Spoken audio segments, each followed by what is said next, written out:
Hello friend, welcome to my YouTube channel ask India. आप सभी का स्वागत है।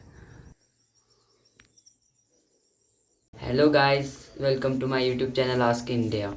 आज हम पढ़ने जा रहे हैं एनसीईआरटी के साइंस के चैप्टर फर्स्ट का टॉपिक है द्रव्य की प्रकृति। तो हम इसके बारे में जानें। तो हम जानेंगे सबसे पहले द्रव्य किसे कहते हैं। तो द्रव्य किसे कहते हैं? हमारी प्रकृति यानी हमारे चारों ओर पर्यावरण में पाई जाने वाली हर एक वस्तु जिसका द्रव्यमान होता है और जो स्थान घेरती है उसे द्रव्य कहते हैं। तो द्रव्य कहते हैं, द्रव्य को सामान्यतः 3 भागों में विभाजित किया है, यानी इसकी 3 अवस्थाएं होती हैं।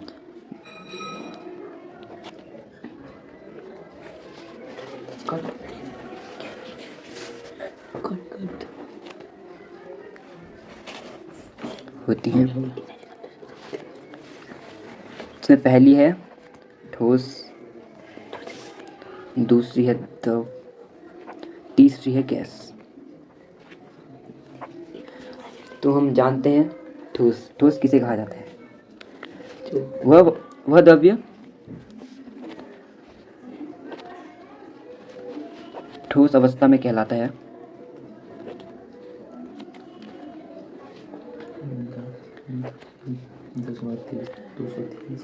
जिसका आकार व आयतन निश्चित होता है।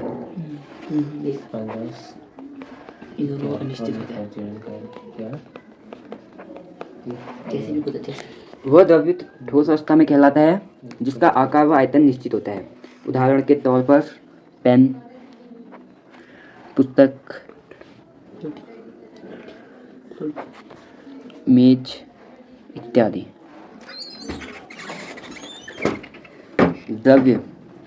वह द्रव्य द्रव अवस्था में कहलाता है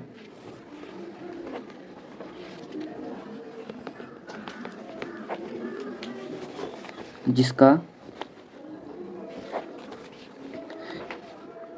आकार निश्चित होता है।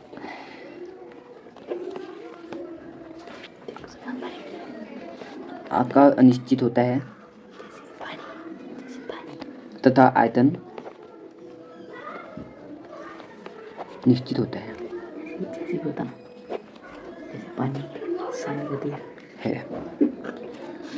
उदाहरण के तौर पे पानी, तेल, जूस इत्यादि।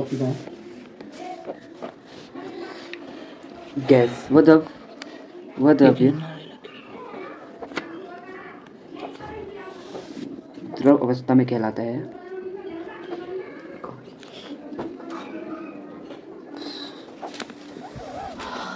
जिसका आकार व आयतन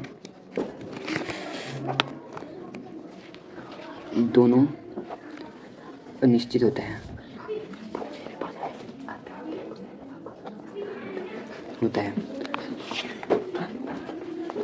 उदाहरण के तौर पे ऑक्सीजन, हाइड्रोजन इत्यादि। द्रव्य की प्रकृति। द्रव्य की 3 अवस्थाएं होती हैं। नंबर 1 होती है ठोस। ठोस में वह द्रव्य ठोस अवस्था में कहलाते हैं जिसका आकार व आयतन निश्चित होता है, जैसे पुस्तक, पेन, मेज इत्यादि। वह द्रव्य द्रव अवस्था में कहलाता है जिसका आकार अनिश्चित और आयतन निश्चित होता है। आकार अनिश्चित यानी उसे किसी भी पात्र में रखा जाए तो वह उसी पात्र का शेप ले लेता है, लेकिन उसका आयतन निश्चित ही रहता है। जैसे अगर हम 1 लीटर दूध को बोतल में डालेंगे तो बोतल का ही शेप लेगा, अगर उसे भगोने में डाला जाए तो भगोने का शेप ले लेगा, लेकिन वो 1 लीटर है तो 1 लीटर ही रहेगा, उसका आकार चेंज होगा, आयतन निश्चित ही रहेगा। गैस वह द्रव्य गैस अवस्था में कहलाता है जिसका आकार व आयतन दोनों अनिश्चित होता है। अनिश्चित यानी उसका ना आकार और आयतन उसका दोनों, न उसका कोई शेप होती है, न उसका आयतन कोई वेट होता है उसका। उदाहरण के तौर पर ऑक्सीजन और हाइड्रोजन इत्यादि जो आदि गैस है। अगर हम ठोस के कणों की बात की जाए तो ठोस के कण अत्यंत नज़दीक होते हैं, यानी पास पास होते हैं, एक दूसरे से संलग्न होते हैं, जिसके कारण इनकी पकड़ मजबूत होती है। अगर हम द्रव्य के कणों की बात करें तो इसके कण ठोस के अपेक्षाकृत थोड़े टूराई पे होते हैं, जिसके कारण इनकी पकड़ उतनी अधिक मजबूत नहीं होती है।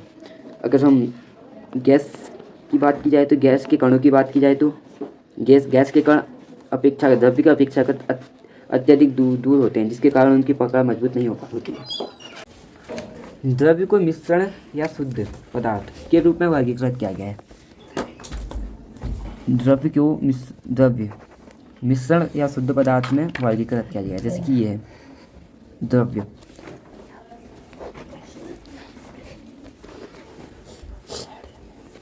मिश्रण और शुद्ध पदार्थ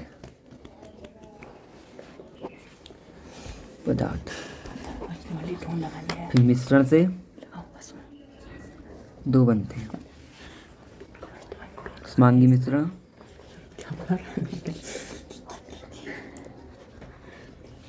विषमांगी मिश्रण।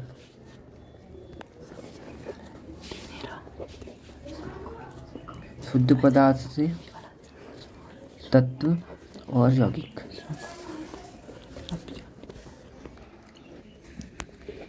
द्रव्य की प्रकृति के बारे में पढ़ चुके हैं और अब इसकी जो अवस्थाएं होती हैं मेनली 3 होती हैं, ठोस, द्रव and gas, solid, liquid and gases. ठोस अवस्था वो होती हैं जिनमें इनका शेप एंड साइज क्या होता है, फिक्स्ड रहता है। For example pen and box, मेज़, ये इसके एग्जांपल हो गए। एंड इनके जो भी आपका रहता है ठोस पे इनका शेप एंड साइज तो सेम रहता ही है, उसके अलावा जो भी इनका यहाँ पर आपके इनके बीच में अंतराणुविक बल रहता है वो काफ़ी मजबूत होता है एज़ कम्पेयर टू द्रव एंड गैसेस, और काफ़ी पास होते हैं ये।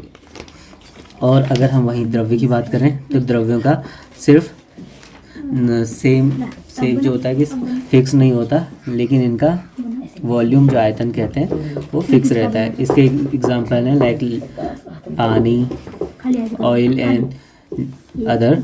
एंड इनके अगर हम अंतर आणविक बल की बात करें तो ये ठोस की तुलना थोड़े कमज़ोर होते हैं और इनके बीच का गैप भी अधिक रहता है, और इनको जिस भी शेप में आप डालें वो उस शेप में चेंज हो जाते हैं।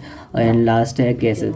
गैस को हम बात करें तो गैस में जो रहता है, गैस का ना शेप फिक्स रहता है ना इनका साइड फिक्स रहता है, और इनके बीच का जो अणुओं के बीच का अंतराणविक बल रहता है वो काफ़ी ज़्यादा दूर होता है और काफ़ी कमज़ोर होते हैं इनके अणुओं के बीच का अंतराणविक बल।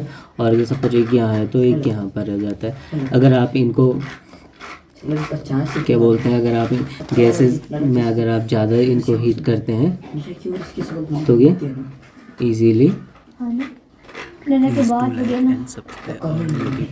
एटमॉस्फेयर पे गायब हो जाते हैं। Okay, thank you.